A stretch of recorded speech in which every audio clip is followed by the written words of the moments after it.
Assalamualaikum warahmatullahi wabarakatuh. Puji syukur marilah kita panjatkan kehadirat Allah Subhanahu wa taala yang telah memberikan nikmat dan hidayah kepada kita semua sehingga kita dapat mengikuti perkuliahan pada hari ini. Salam serta salam semoga tetap terlimpahkan kepada junjungan kita Nabi Muhammad SAW. Baik, sebelum itu perkenalkan, nama saya Elsa Mulia. Di sini saya akan menjadi moderator yang akan memimpin presentasi dan diskusi kita pada hari ini, yaitu mengenai morfologi daun. Sebelum kita masuk ke tahapan materi, izinkan saya untuk memperkenalkan anggota kelompok saya yang terdiri dari saya sendiri, yaitu Elsa Mulia. Lalu yang kedua ada Fanny Octaviana Marcel sebagai pemateri pertama. Lalu selanjutnya ada Firly Bisnita sebagai pemateri kedua. Langsung saja untuk menghemat waktu, saya minta dengan hormat kepada penyaji pertama yaitu Fanny Octaviana Marcel untuk menyampaikan materi yang sudah disiapkan. Kepada Fanny, dipersilakan.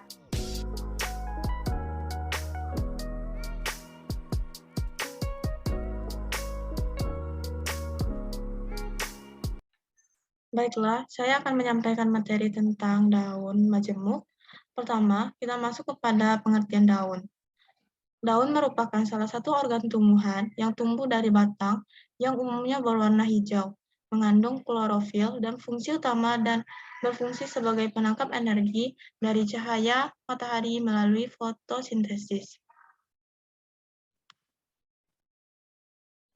Lanjut, kita masuk kepada daun majemuk, yang mana pengertian daun majemuk yaitu daun yang terbagi atas 2 sampai banyak anak daun.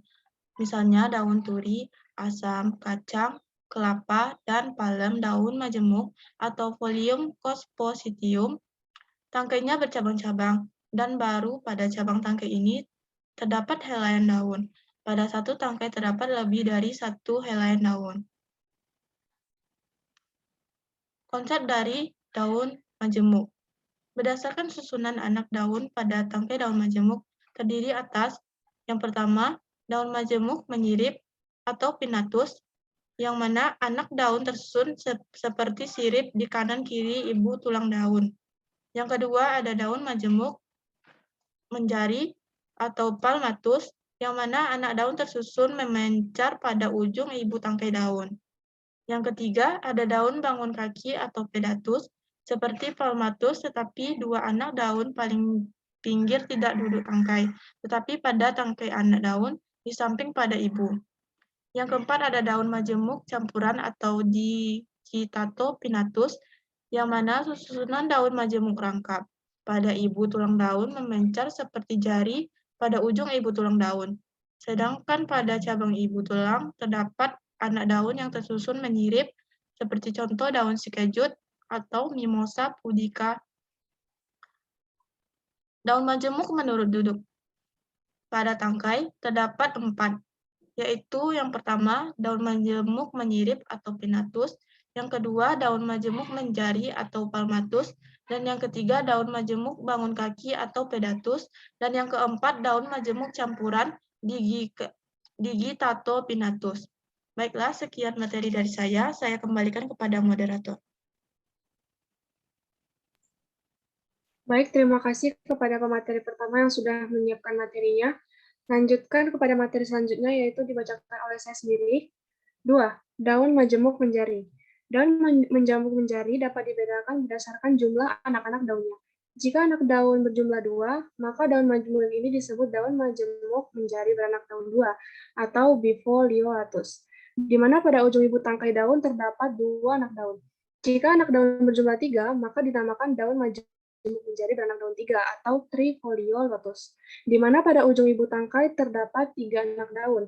Jika anak daun berjumlah 5 disebut quinquefoliolatus, sedangkan jika anak berjumlah 7 disebut dengan daun majemuk menjadi beranak daun 7 atau disebut dengan septemfoliolatus. Lanjut. Yang ketiga yaitu daun majemuk bangun kaki atau pedatus.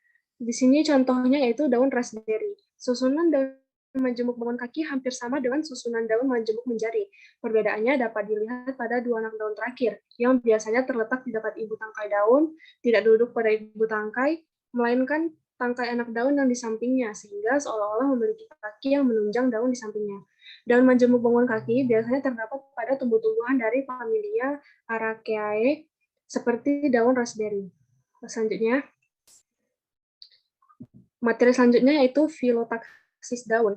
Filotaksis merupakan kedudukan daun terhadap batang atau tata letak daun pada batang, dan cara pengurutannya satu sama lain dapat berhadapan, bergantian, spiral, ataupun roset. Pada saat batang dewasa, daun tampak tersusun dalam pola tertentu dan berulang-ulang. Susunan daun pada batang tersebut disebut dengan duduk daun atau filotaksis. Buku-buku batang atau disebut juga dengan nodus merupakan bagian batang atau cabang batang tempat duduknya daun. Buku-buku pada batang biasanya tampak membesar dan melingkari batang seperti cincin, misalnya pada bambu atau Bambusa sp dan tebu atau Saccharum officinarum L, dan semua jenis rumput. Walaupun kadang buku-buku tak tampak jelas pada batang, namun tempat duduknya daun tetap disebut buku-buku dan jarak antara dua buku-buku dinamakan ruas pula. Lanjut. Duduknya daun pada batang berbagai jenis tumbuhan mempunyai perbedaan mengenai aturan letak daun satu sama lain pada batang. Aturan mengenai tata letak daun disebut dengan tata letak daun. Tata letak daun dapat digunakan sebagai tanda pengenal suatu tumbuhan karena tumbuhan yang sejenis mempunyai tata letak daun yang sama. Untuk mengetahui tata letak daun pada batang, terlebih dahulu ditentukan jumlah daun yang terdapat pada buku-buku yang kemungkinannya. Yang pertama, terdapat satu daun pada tiap-tiap buku, dan yang kedua, terdapat dua daun yang berhadapan-hadapan pada tiap-tiap buku, dan yang ketiga, terdapat lebih dari 2 daun pada tiap-tiap buku. Next. Pada tiap-tiap buku, hanya terdapat satu daun saja, maka tata letak daun yang sedemikian disebut tersebar atau folia sparsa. Walaupun disebut tersebar, namun jika diteliti ternyata ada hal-hal yang sifatnya teratur. Pada tumbuhan dengan tata letak daun tersebar, kadang terlihat daun-daun yang duduknya rapat berjenjal-jenjal, yaitu jika ruas-ruas batang sangat pendek, sehingga duduk daun pada batang tampak hampir sama tinggi dan sulit untuk menentukan urutan-urutan tua atau mudanya. Daun dengan susunan yang demikian disebut dengan roset atau rosula. Roset dibedakan menjadi dua, yaitu yang pertama roset akar. Roset akar jika batang sangat pendek sehingga semua daun berjejal-jejal di atas tanah. Jadi roset sangat dekat dengan akar, misalnya pada lobak atau Raphanus sativus L, dan Trichodesma zeylanicum Burm F. Selanjutnya, yang kedua yaitu roset batang, atau jika daun yang rapat dan berjejal-jejal terdapat pada ujung batang, misalnya pada pohon kelapa atau Cocos nucifera L, dan jenis palma lainnya. Pada cabang yang mendarat atau serong ke atas, daun dengan tata letak tersebar teratur sedemikian rupa sehingga helaian daun pada cabang tersebut teratur pada suatu bidang datar membentuk pola mozaik atau pola karpet yang disebut dengan mozaik daun. Tata letak daun tersebar yang mengikuti rumus 1/2 oleh sementara penulis dipisahkan dari tata letak daun yang tersebar pada umumnya dan disebut duduk daun berseling atau polyedistika. Misalnya pada pohon talok atau Muntinia calabura L dan Srikaya, yaitu Annona squamosa L dan lain-lain. Baiklah, itu merupakan materi dari saya. Selanjutnya, materi selanjutnya akan disampaikan oleh pemateri ketiga, yaitu Firly Gusita. Kepada Firly, dipersilakan. Terima kasih, moderator. Baiklah, saya akan melanjutkan penjelasan dari Saudari Elsa. Yang kedua adalah 2 daun pada tiap buku-buku. 2 daun pada setiap buku-buku letaknya berhadapan atau terpisah oleh jarak 1.800. Pada buku-buku batang berikutnya, biasanya kedua daunnya membentuk suatu silang dengan 2 daun di bawahnya disebut berhadapan bersilang atau folia opposita atau folia decussata. Misalnya pada mengkudu atau Morinda citrifolia L. Lanjut. Yang ketiga yaitu lebih dari 2 daun pada tiap buku-buku. Tata letak yang demikian disebut berkarang atau folia verticillata. Misalnya pada pohon pulai atau Alstonia scolaris RBR. Pada tumbuhan dengan tata letak daun berhadapan dan berkarang tak dapat ditentukan oleh rumus daunnya, tetapi juga pada duduk daun dapat diperhatikan adanya ortostik yang menghubungkan daun-daun yang tegak lurus satu sama lain. Lanjut.